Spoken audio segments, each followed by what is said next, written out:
built-in tension inside the program. You have No Dinh Diem's personal and political flaws that are crippling ultimately to the program. I think Tom makes some excellent observations here about the pitfalls of dealing with the Diem regime. He writes, had Diem been able to articulate a constructive political program and been able to build the administrative machinery to implement it, he might have succeeded in the long term.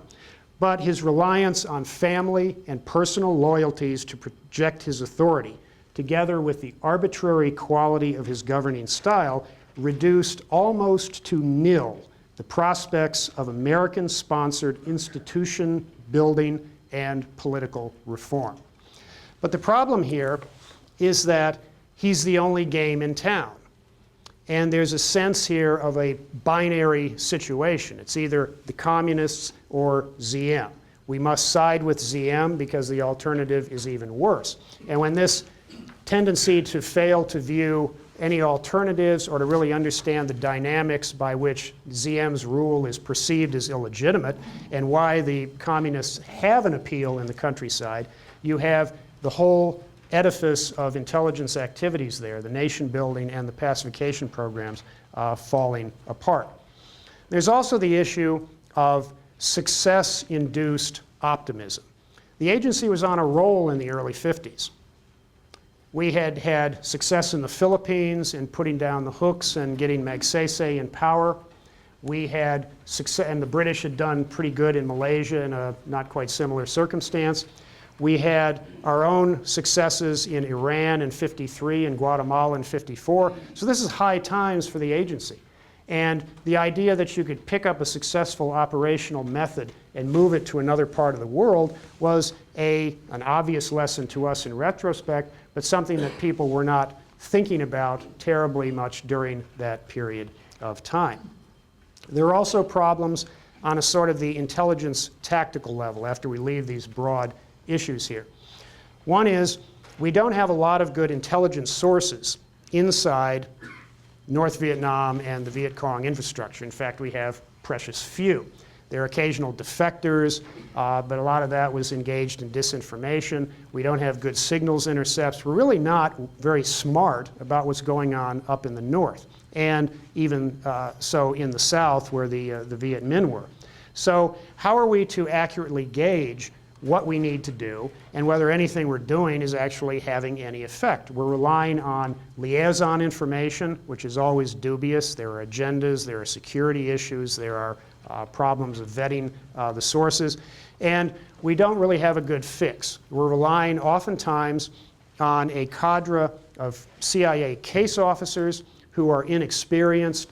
They're doing 1- and 2-year tours out in the field. They come from other operational milieus and experiences. They don't know the place terribly well. And they're trying to import the institutional knowledge to this very alien environment and not having terrific success at it. And lastly, if we move beyond Diem and start talking about the generals who succeeded him, this is Big Min here who took over in '64, the basic problem here is that lacking an overall cohesive strategy about how to do these things, we are in effect on the fly all the time. We're improvising, we're making it up as we go along. Now this was one of the things that the agency was pretty good at, was putting out fires and coming up with quick fixes. It was one of our skills that we developed and brought to us from the old OSS days. But out in the field, it meant things were haphazard, uncoordinated. Local successes could not be expanded much further, and even if they were usually co-opted or corrupted by the central government. And a third problem here is changing missions. You can't have a long-term covert action program if your mission is constantly changing, because that means your targets, your methods, and the whole purposes for which you're doing these things are variable. But listen to this sequence of events that starts beginning after the generals take over. First, covert action is there to stabilize the junta, stop the revolving door. Well, okay, that kind of took care of itself after a while, then we're now in place to legitimize the Coup regime, to support his so-called election to power and then to prettify the regime after that. Then, after we start moving towards some kind of truce or peace settlement, the agency is heavily involved in trying to push him to support the settlement that we're trying to negotiate and impose on him. And lastly, after the settlement is reached, the agency's main focus is tidying things up, putting things in boxes and getting them out of the country as quickly as we can. In effect, an organized demobilization of the agency there. So when all of these things are changing constantly, you can't have a systematic and cohesive covert action and intelligence regime over there. No surprise that there were disconnects, that there were problems. One thing we can definitively put to rest, though, if anybody still thinks that there was anything to this canard, is that the CIA was behind the November coup that led to the death of ZM. This is demonstrated in Tom's book on the ZM relationship. There's absolutely no formally classified documentation to support any allegation whatsoever. The problem arises here, and we saw this happening again in 1973 with the coup in Chile, is when you're in a situation for intelligence collection purposes, that is, you want to know what the regime dissidents are doing, the fact that you don't stop them from doing the thing that ultimately happens suggests that you're lending it a tacit approval. This was not the case from the period of August to November '63.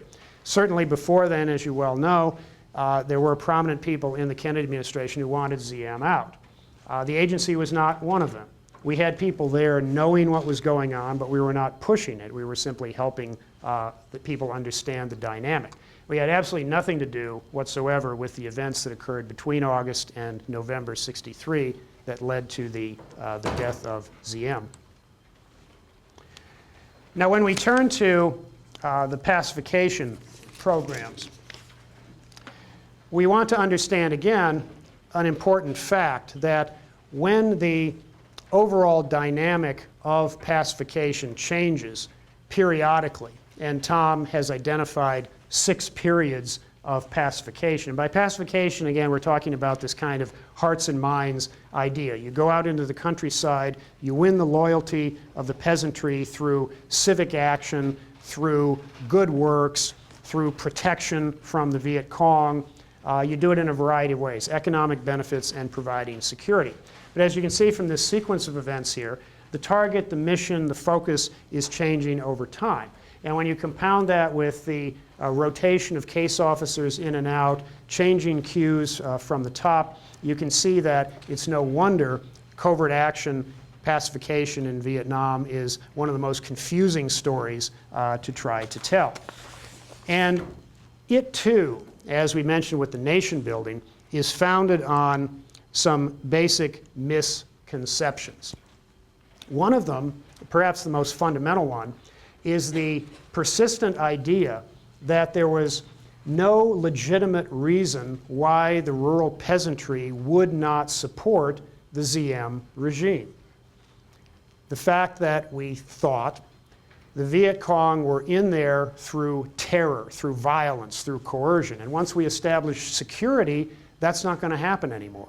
And then when you start throwing in the great American economic benefits, the handouts, the material goods, the health care, the schools, the tractors, etc., combine that all with the overt aid that is going out to the peasantry through USAID and organizations like that, how could they not love us? How could they not support us?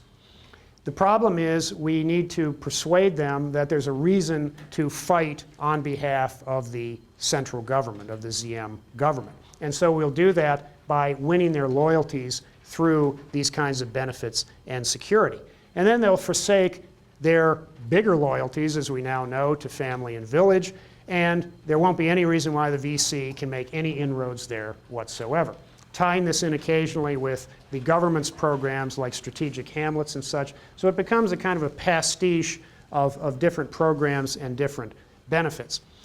We did have some localized successes. The civilian irregular defense groups were highly successful when run on a small scale by the agency.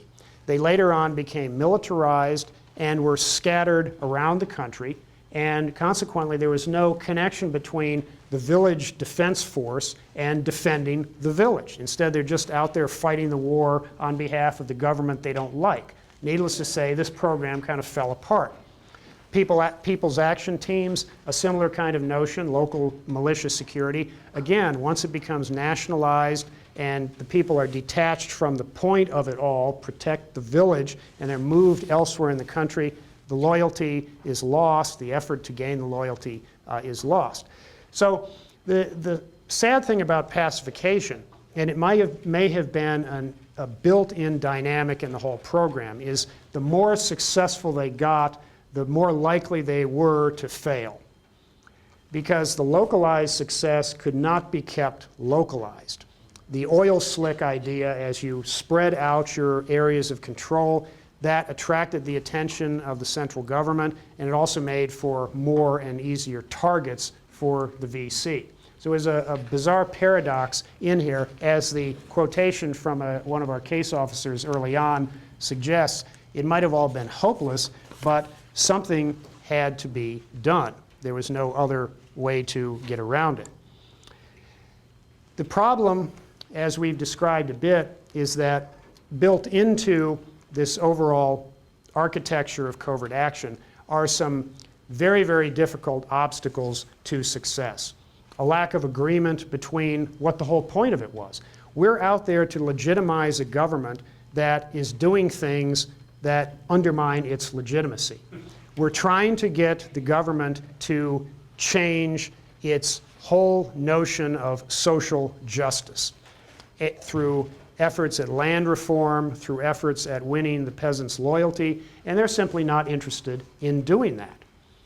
And it's no better, of course, under the general's regime after '64. So that paradox of nation building, a reactionary status quo government that won't change, but the only way to promote peasant loyalty is to get it to change. And our programs are often working at cross purposes. Some of the other points up there are pretty self-evident, but this is a key, I think, here as well.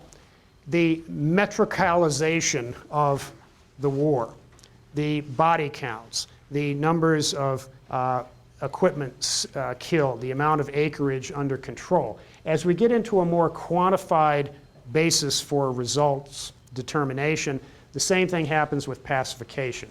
It's no longer measuring hearts and minds, which were always tough to measure anyway. It's how many villages can you claim, and what's the metric, to control. As you can see, we weren't making a whole lot of progress here between '63 and '67. The red areas designate communist control, the blue represent government control. If anything, control is somewhat evaporating more from the government than from the communists. There is a battle for loyalty in the countryside, and we are making occasionally isolated progress, but it's by no means a definite trend, and in some ways it's working in just the opposite. Also, not being coordinated with military operations. One of the problems that beset agency activities over there is bureaucratic rivalries among the military, the agency, the State Department, and some internal infighting within the agency itself between field officers, headquarters personnel, analysts trying to explain it all, covert action operators versus counterintelligence officers. There's a lot of elbowing inside the CIA itself, and that became crippling in certain circumstances. And over the long run, this is, as Tom makes this rather dismal conclusion here, by the end of the war, all we're trying to do is stop losing as quickly as we were in the countryside. In short, according to official agency history, the whole pacification program had probably an inbuilt design for failure. It would have been very tough looking back on this to see any potentials for success because of the regime that we were dealing with. Now that said, I have heard scholars who've read Tom's book complain that he's too critical of the South Vietnamese government. and he lets the agency off the hook a little bit too much. Those are reasonable criticisms, I think, to be made. But overall, I do accept his general perspective on things. We talked already a little bit about the infiltration operations, taking either singleton or team groups of agents and dropping them behind enemy lines by air, by sea, by land. We did this 36 times between 61 and 63 when this program began. By the time we turned it over to the military, we could, at best, with hopes and prayers, recommend maybe 4 or 5 of these agent teams or individuals as having possible active utility. We often lost communication with these people as soon as they hit the ground. We had evidence that they were being doubled. Oftentimes, we just never heard from them again. The military's response was, well, let's just beef it up, keep trying harder, send in more teams. Overall, a few hundred South Vietnamese agents were lost in the course of this program. And why did it happen? Why was this so persistent? It goes back to a long record of conducting these kinds of black operations from World War II, where they were relatively successful around the margins. But we were dealing with a benign operating environment, existing resistance groups we could connect with, people who wanted to help us. We're not finding that anywhere in the North to speak of, which is why these teams were just dropped, in effect, into black holes. A very, very costly and tragic kind of operation. A quick bit about analysis before we move into the Sihanoukville controversy. There are a handful of general analytic issues that the agency was straight up about. They told the truth to power, as the cliche likes to say it. They went against the grain. They went to the White House and said, in effect, you're losing the war the way you're prosecuting it. You need to do something different. That's the bottom line of our analysis. We're not prescribing the policy. That's not our job, but that's what our analysis is telling the Johnson White House, including even the whole philosophical foundation of it. We're not finding circa 65, 66 evidence that the domino theory even pertains. Needless to say, the White House isn't listening. And one of the problems is that our record, truth be told, was relatively mixed on analysis as well. There were some serious blown calls, missed calls on important analytic issues, things like the Tet Offensive that you're quite familiar with, some that perhaps are less well known in the literature. And the one I'd like to focus on a little bit, because it provides a very good case study for how to think about these issues, is the Sihanoukville controversy. Where are the South Vietnamese communists getting most of their weapons? Are they coming down the Ho Chi Minh Trail, as we were insisting, or were they coming through the port of Sihanoukville in Cambodia, as the military was arguing? Neither side had definitive evidence, and they became wedded and entrenched in their positions. Part of this was bureaucracy, part of this was just dang stubbornness. But looking at it from the agency's standpoint, in Tom's very good book on the question, we find some serious issues here identified on the slide. And analysts at the agency learn from these kinds of studies all the time. We use books like Tom's in our training classes for analysts, just as we use some of these books in training for our field operators. The idea that lacking solid evidence, you come up with models or interpretations, or you look at things in the rational actor mode. Well, if I were them, I'd do it this way, so it must be happening, right? You look for sketchy evidence and build architecture around that. And pretty soon, the whole thing collapses like a house of cards, because we don't have the definitive evidence until the late 60s, when we start getting better sources inside Cambodia who are telling us really what's going on. And the key source doesn't come out until 1970. We get a warehouse man in Sihanoukville who in effect gives us the record books. And there it is. Proof positive, we were wrong. CIA was wrong on this call, the military was right. Do we get any credit in the Nixon White House for fessing up and saying, sorry, Mr. I can't stand the CIA president, we were wrong. But here's the proof and go with it. This became a political disaster for the CIA because we got no credit for finally getting that good source inside Cambodia. Instead, what about Sihanoukville was a quote, was a question that Nixon regularly posed in NSC meetings. When we would come there with analysis that went against what he was thinking, he'd say, why should I believe you? What about Sihanoukville? And political implications, this is when our relationship with the White House really started to go down the tubes. Nixon came in with all sorts of predilections against CIA, social snobbery, crypto-liberalism, soft on the commies, all of this. That's what he thought about us when he came in. He used to think that we had helped him lose the election in 1960 by secretly giving information to JFK that he could use in the debates, and Nixon couldn't respond to it properly. Well, that never happened, but he took these resentments with him into the White House. And this was just another nail in the agency's coffin as far as he was concerned. And Tom is also very good in describing the analytic techniques that were used. Now, I will say, when you look at this book, you will find it, I'm sorry to say, heavily redacted in a lot of areas, just blank page after blank page. I was quite upset about this when I saw what our people had done to it. They, I think, misinterpreted the idea of protecting sources and methods to taking out anything having to do with the way analysts do their work. They'll leave the conclusions in, they'll talk about the evidence, but you know, the black box inside the skull, they decided they didn't want to talk about. I regret that. But there's enough of the story left that I think you can learn quite a bit from it. A not terribly well-known analytic controversy that had major impact for our stature here. This is a good story, however. And maybe that's why Tom just couldn't stop writing about it. But it's the biggest one of the whole series. The covert action in Laos, we've heard about it referred to here and there, the cork in the bottle, the thing that bothered Eisenhower much more when he handed the baton to Kennedy than Vietnam. It's a fascinating tale about how to run a successful long-term paramilitary program using a proxy army that you in effect buy and pay for and help supply.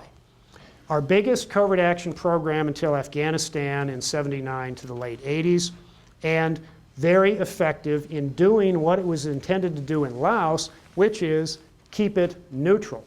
We are here because the military cannot be after '62 with the Geneva Agreement. Foreign forces will be removed from Laos. Well, the communists didn't quite hear that and didn't abide by it. They stayed. What are we going to do? We support the Hmong, the Mao, as a proxy army, along with some other tribes here and there, depending on where you were in the country. This worked. We kept the country out of the communists' hands, and as the Vietnam War ramps up, this becomes a kind of a sideshow to interdict supplies on the trail, to do road watching operations. It becomes an important place to kind of get an angle on what the communists are doing in the South. So a very, very good program. And it bespeaks some of the more positive accomplishments of the agency. Here, unlike Vietnam, we had a better fix on the local cultural terrain. We understood the people. We had won their loyalties, and we kept it. It was an effectively administered program, good tradecraft, a good case study in how to do it right. And one of the most interesting tales about it, already known courtesy of William O'Leary, but a little bit extra comes out through the recent declassification, is the role of Air America in Laos. And we'll turn to that for a little bit. For those of you who aren't familiar with Air America, this was the CIA's aviation proprietary company, a secret company, a front company, if you want to call it that we assumed control of. It was originally called Civil Air Transport, which was a spin-off from the retirees from Claire Chennault's Flying Tigers, who decided to stay over there and set up their own aviation activity. That started in '49. Civil Air Transport does some very important things for intelligence purposes, including helping drop relief supplies into Dien Bien Phu. During the 6 weeks before Dien Bien Phu fell, Civil Air Transport flew almost 700 supply missions, airdropping materiel, as is shown in this painting here. The pilot of this aircraft, James McGovern, nicknamed Earthquake Magoon, was shot down during this particular mission. This is a painting that appears in CIA headquarters. Overall, Civil Air Transport was indispensable to the prosecution of the Laotian covert action. And you should know that in the course of Civil Air Transport's existence, it ceased in 1975, 240 Air America pilots and crewmen were killed. Now we have a wall of honor at CIA headquarters, which now contains 90 stars, 1 star per killed in action in an intelligence mission. But these are staffers and overt, that is, known contractors. Proprietary employees don't get a star on the wall. These individuals are honored at the University of Texas at Dallas, where the Air America archives and a museum and a library are located. But they didn't have any overt connection to us until most recently, when with this declassification effort described in this co-published book, that we did identify specific individuals as working for Air America and acknowledge their individual connection with CIA. Another thing that we can now acknowledge is the involvement in Air America with search and rescue missions in South Vietnam and Laos. Oftentimes pilots would ditch in Laos and they had to be rescued. More often they, of course, ditched in hostile territory in Vietnam. The military didn't have initially search and rescue capability. Air America did this, in effect, voluntarily. They were not ordered to do it. They signed on to do it. It was what's referred to as the Airman's Bond, the community of aviators helping out one another. And during this 1-year period, almost 24 of those missions are flown. After that, nobody's keeping track of them. All we know is that dozens and dozens of downed U.S. aviators were rescued through Air America, flying either helos or short takeoff and landing aircraft. And you saw a couple of those in the previous slide. We can also now talk about Air America's involvement in some heroics at Lima Site 85, which was a forward air navigation post way up in northern Laos, about 120 miles away from Hanoi. This was used for forward air traffic control for bombing missions into the north. There were 16 U.S. Air Force technicians stationed there, undercover as Lockheed Aircraft Corporation employees. And they were the ones running this little tiny primitive-looking listening post on top of a 5,600-foot tall mountain right there in the cusp of enemy territory. And they're there doing their business to help the pilots. What year is this? What year? This is throughout the 1960s. Okay. And the activity at Lima 85, or Site 85 that I'm going to talk about, starts in 66 to 68 when the North Vietnamese start going after it to try to take it out of business because they're realizing something's going on up there. Starting in 66, well, let's just start the story. They begin shelling it, shooting at it, mortaring it. And during one of these very interesting episodes, you have, as far as I know, the only instance in aviation history in which a helicopter shot down a fixed-wing aircraft. In fact, it did it twice. This is an Air America helicopter flying reconnaissance and relief to Site 85. The North Vietnamese are flying these slow bi-wing aircraft to strafe and drop, literally just drop artillery shells onto the site. The helicopter happens to be there. The co-pilot sticks an AK-47 out the window, out the door, and shoots down both of these slow-moving fixed-wing aircraft.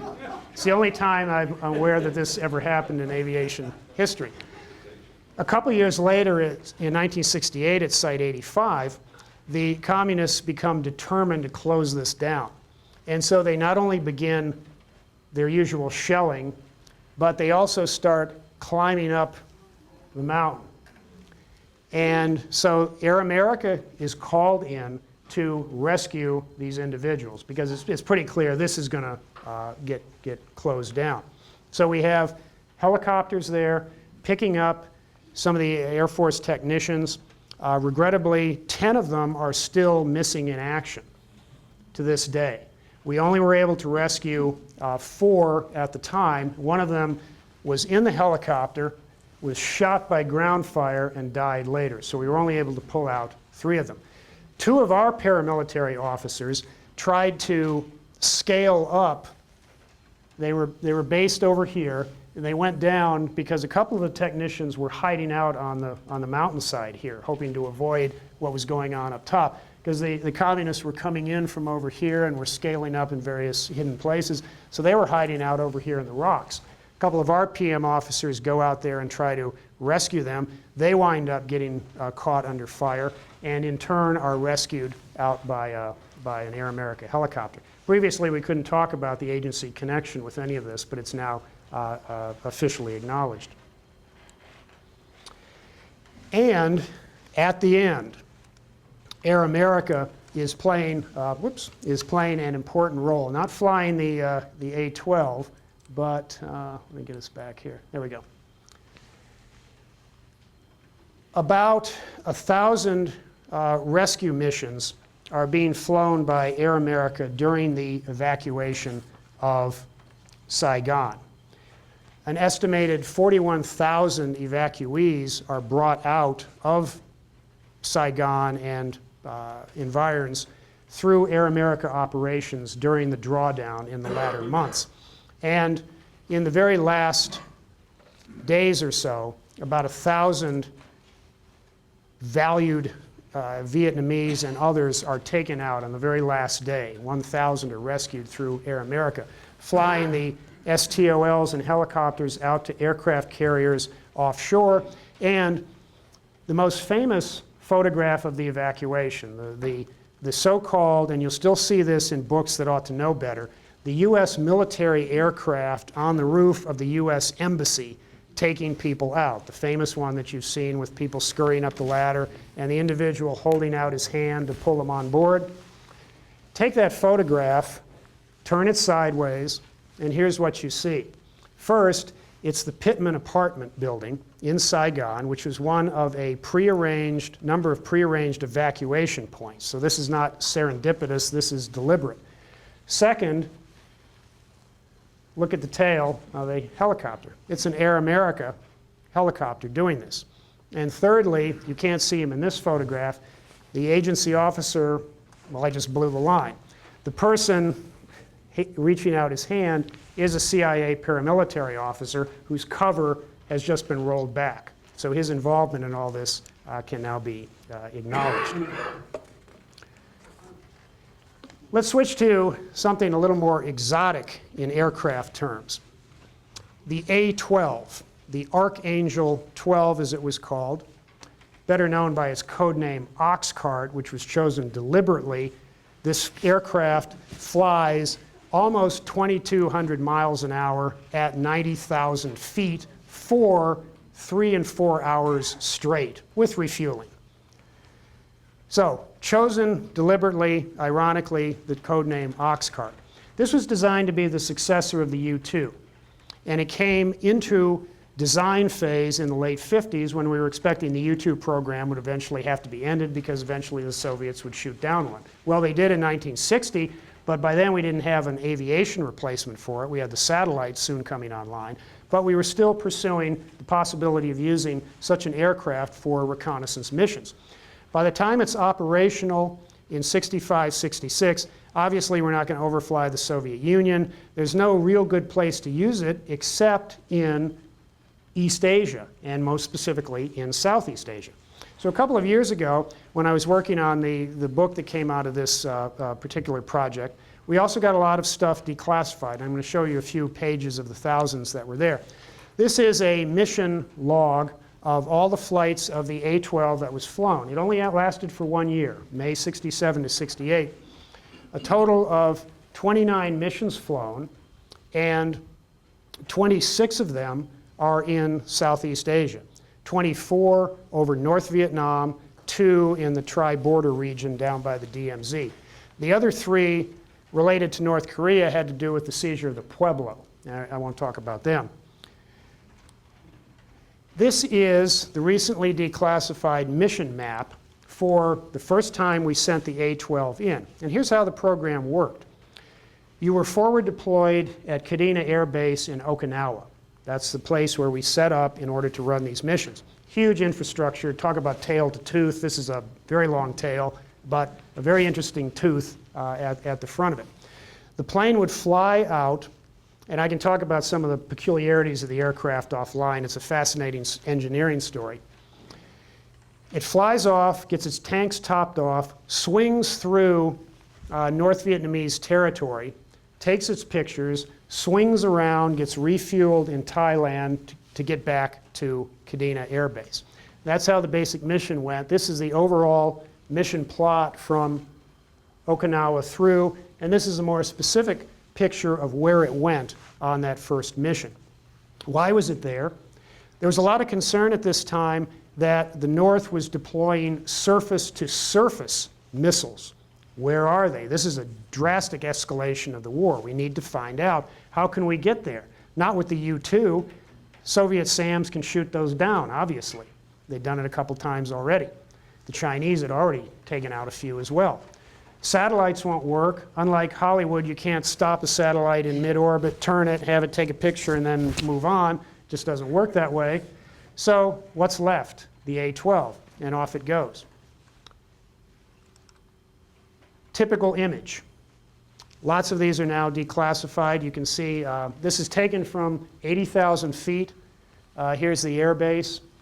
We developed a special photographic processing facility in Japan so we could get these things turned around and back to the battlefield within 24 hours. They used to have to be taken out of the airplane, shipped to Kodak in Rochester, which made the film and knew how to do it right, then sent down to Washington, where the photo interpreters, or squints as we used to call them, looked at the stuff.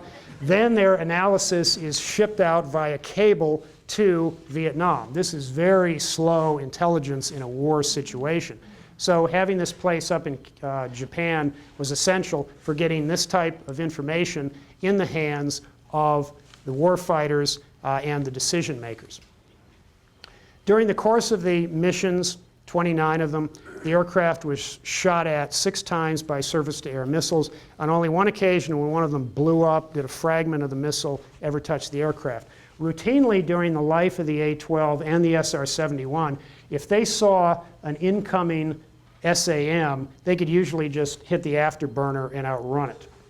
This thing could fly amazingly fast. At its extreme, it was going 2,300 miles an hour. This is faster than most rifle bullets.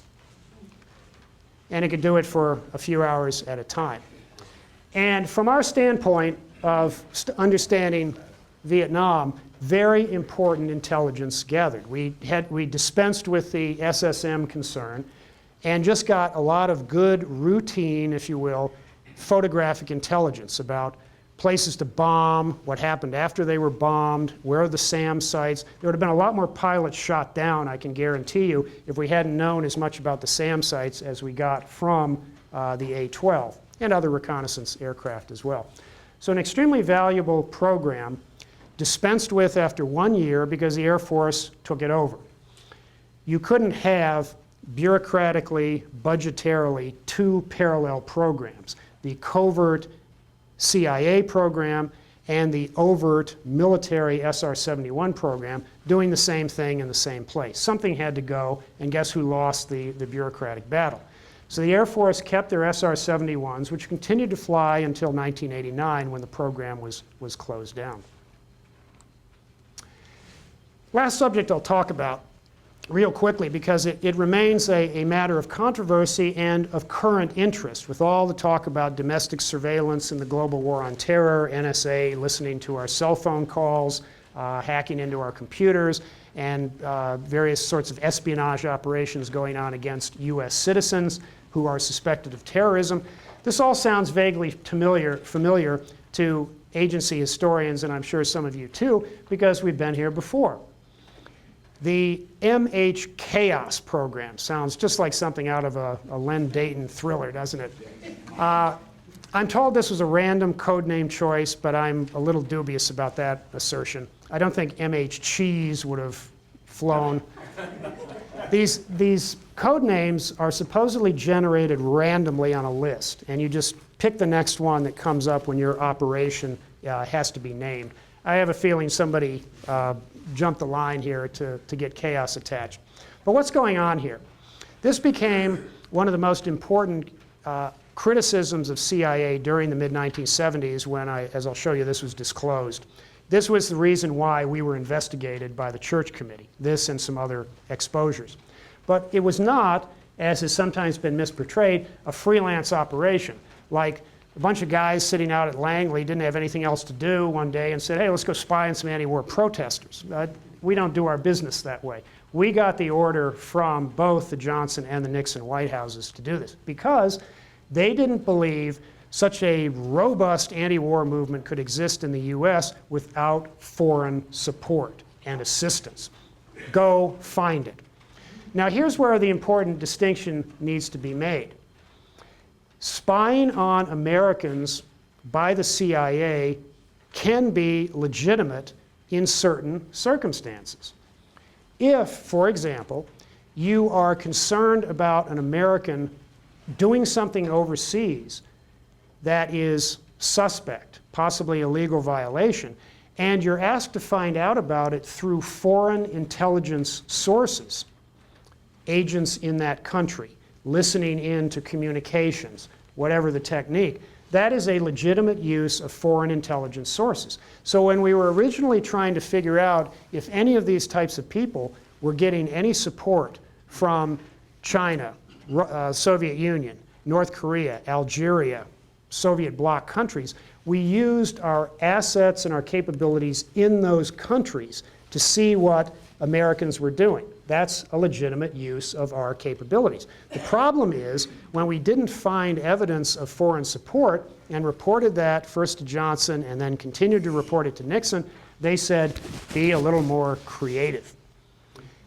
And so we take this super secret program. I mean, you can imagine the political sensitivity this would have if it were exposed back then, let alone a few years later. It's put in the most secretive component of the CIA, the service within a service, the counterintelligence staff run by the notorious but quite misunderstood James Angleton, sometimes referred to as James Jesus Angleton with the emphasis on the middle name for some reason. But it wasn't his program. He didn't dream it up. He didn't have day-to-day dealings with it. It was put there specifically for security reasons. What did it find? It was a very busy program, as you can see here. Lots of collection, lots of file building, lots of interaction with other organizations. Most of the material that came out of the CHAOS program was collected by others. As you well know, the NSA collects far more voluminous intelligence than CIA does. So much of what we were getting from here was electronic snooping. But here's the concern. After that point at which we didn't find the foreign connection through the foreign intelligence approach, the president says, look harder. And here we have one of the most difficult decisions that any director of Central Intelligence I know of has ever had to make.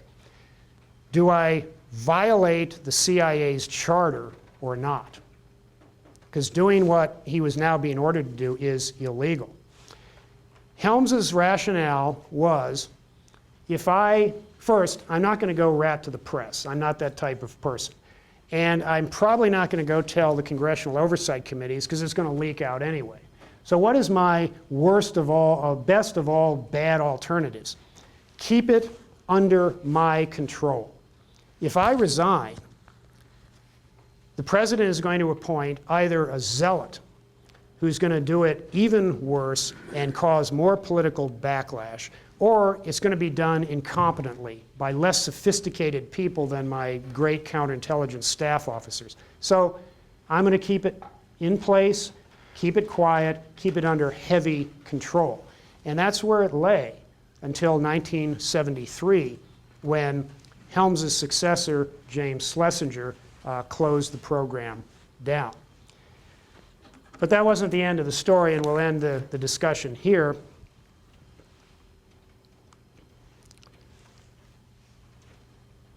We did find some contacts, but we did not find any kind of clear evidence of foreign support, manipulation, the worst case for the anti-war movement. Instead, it was just kind of political rhetoric and that kind of support.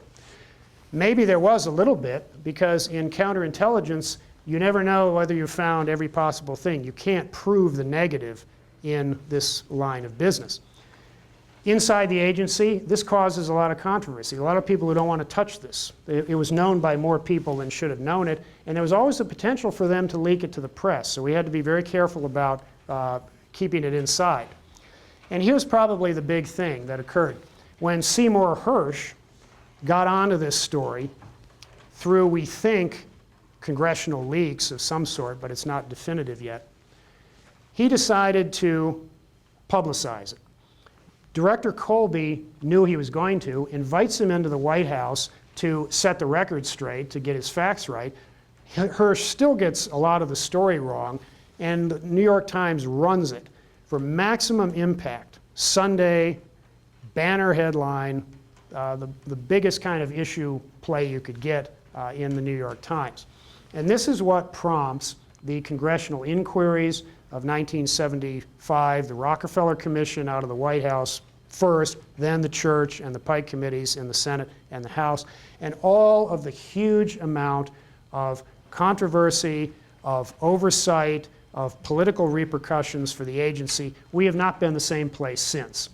And it's one of the ironies of a program that was fashioned to be super, super secret, known only to a few, in order to answer one of the most sensitive questions in American politics at the time, and that American democracy, in its inimitable way, eventually turns it all inside out, and we become, at the end of this particular day, the most unsecret, secret organization in the world. And it's been that way ever since. That's all I have to say. Thanks.